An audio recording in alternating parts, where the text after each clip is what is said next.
নমস্কার বন্ধুরা, আমার আরও একটা ভিডিওতে তোমাদের সবাইকে স্বাগত। আজকে তোমাদের সাথে একটা রেসিপি শেয়ার করব, ডাব চিংড়ির রেসিপি। যদিও বাঙালির কাছে ডাব চিংড়ি ভীষণই ইউজফুল একটা রান্না, সবাই জানে, সবার মতো করেই সবাই করে। তো আমি একটু অন্যরকমভাবে করেছি, সেই রেসিপিটাই তোমাদের সাথে শেয়ার করছি। তো চলো দেখা যাক। প্রথমে আমি চিংড়ি মাছটাকে ভালো করে ছাড়িয়ে গরম জলে একটু ভিজিয়ে রেখেছিলাম, তারপর নুন হলুদ দিয়ে ভেজে নিয়েছি। এটা হচ্ছে ডাবের মালাই, মানে ডাবের ভেতরের যে মালাইটা থাকে সেই মালাই শুদ্ধ ডাবটাই এক্ষেত্রে নিতে হবে।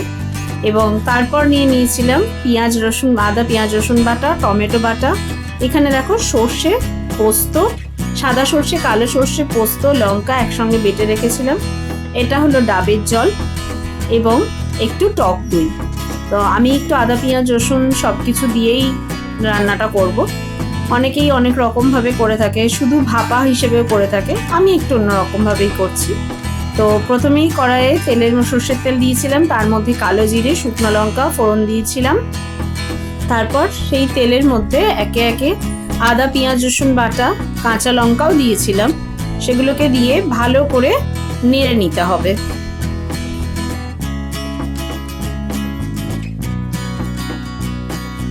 তারপর স্বাদ মতো নুন দিতে হবে, নুন, হলুদ, অল্প শুকনো লঙ্কার গুঁড়োও দিতে হবে, দিয়ে আবারও একটু ভালো করে নাড়তে হবে। তারপর যখন মশলাটা এভাবে শুকনো হয়ে আসবে একটু, তখন তার মধ্যে দিয়ে দেবো টমেটো বাটা।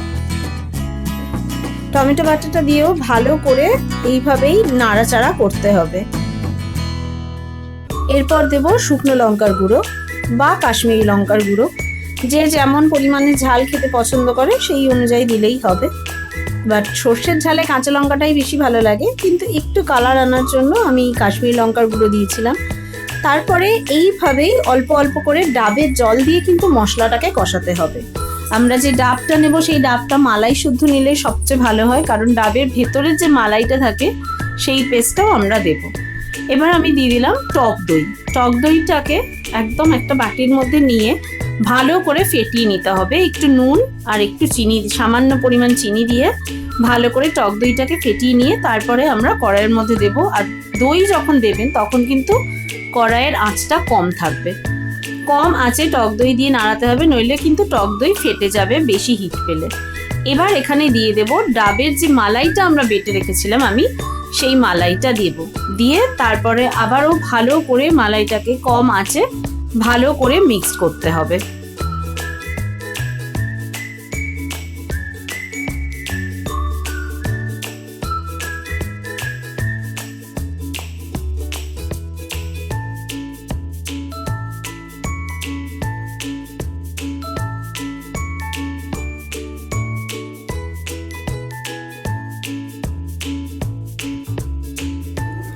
এবার আমি দিয়ে দেব সর্ষে পোস্তর পেস্টটা। সাদা সর্ষে, কালো সর্ষে, পোস্ত এবং কাঁচা লঙ্কাকে একসঙ্গে এইভাবে পেস্ট করে রেখেছিলাম, সেই পেস্টটাও এতে দিয়ে দেব। দিয়ে আবারও ভালো করে নাড়তে হবে যেন তলায় লেগে না যায়।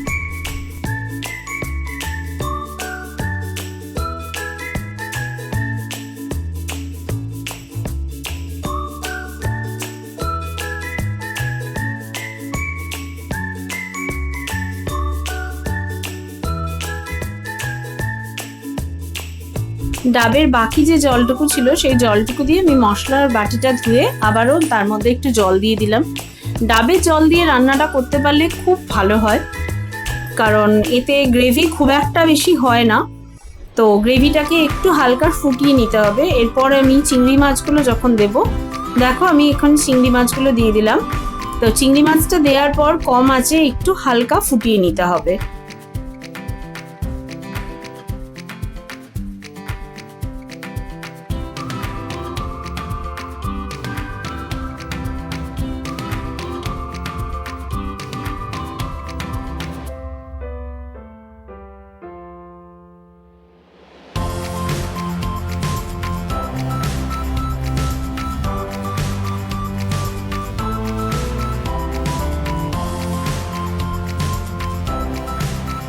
এভাবে ঢাকা দিয়ে 10 থেকে 15 মিনিট কম আঁচে ফুটিয়ে নিতে হবে।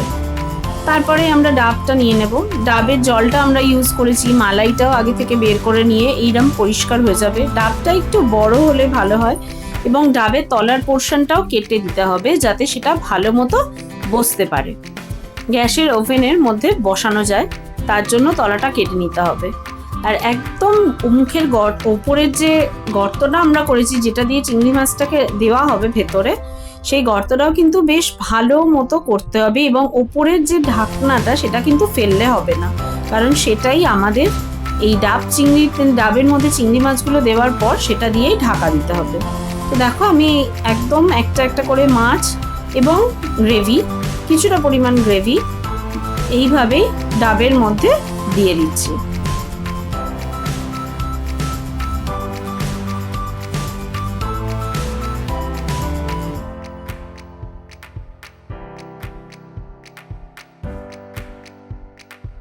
মাছ আর গ্রেভিটা দিয়ে দেওয়ার পর আমি ওপর থেকে অল্প একটু সর্ষের তেল দিলাম, কারণ সর্ষের ঝালে কাঁচা তেলটা ভীষণ জরুরি।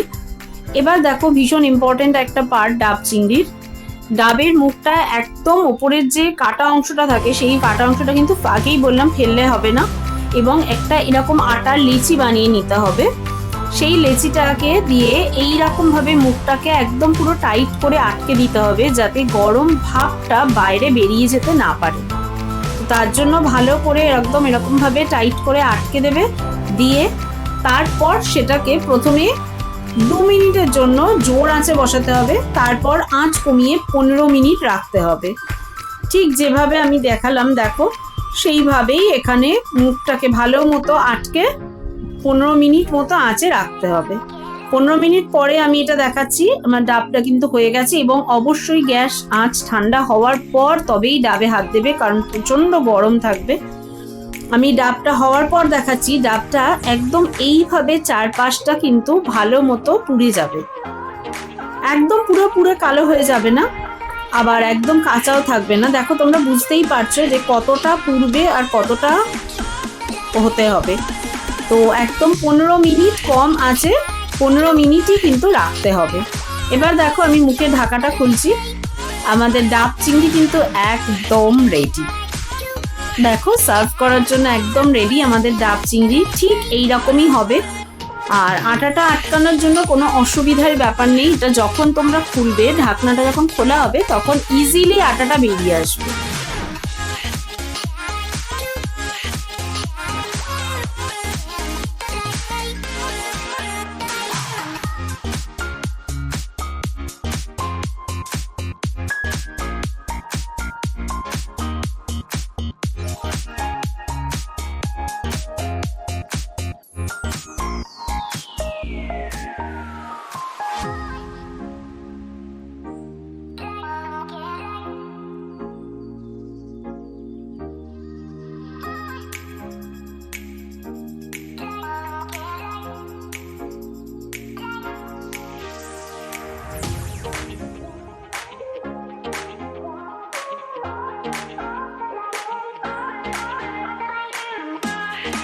এবার ডাব চিংড়ি সার্ভ করার পালা। দেখো একদম এভাবেই আস্তে করে চিংড়ি মাছগুলোকে বের করতে হবে ডাবের মধ্যে থেকে, গ্রেভি সমেত। আগে মাছটাকে বের করে তারপর গ্রেভিটাকে বার করলে সেটাই বেশি ভালো হয়। তো আগে এইভাবে আস্তে আস্তে মাছটাকে বের করতে হবে এবং তারপর গ্রেভিটাকে দিতে হবে।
তো বন্ধুরা আমার রান্নাঘরেতে ডাব চিংড়ি সার্ভ হয়ে গেল গরম ভাত, উচ্ছে আলু ভাজা, টমেটোর চাটনি সবকিছুর সাথে।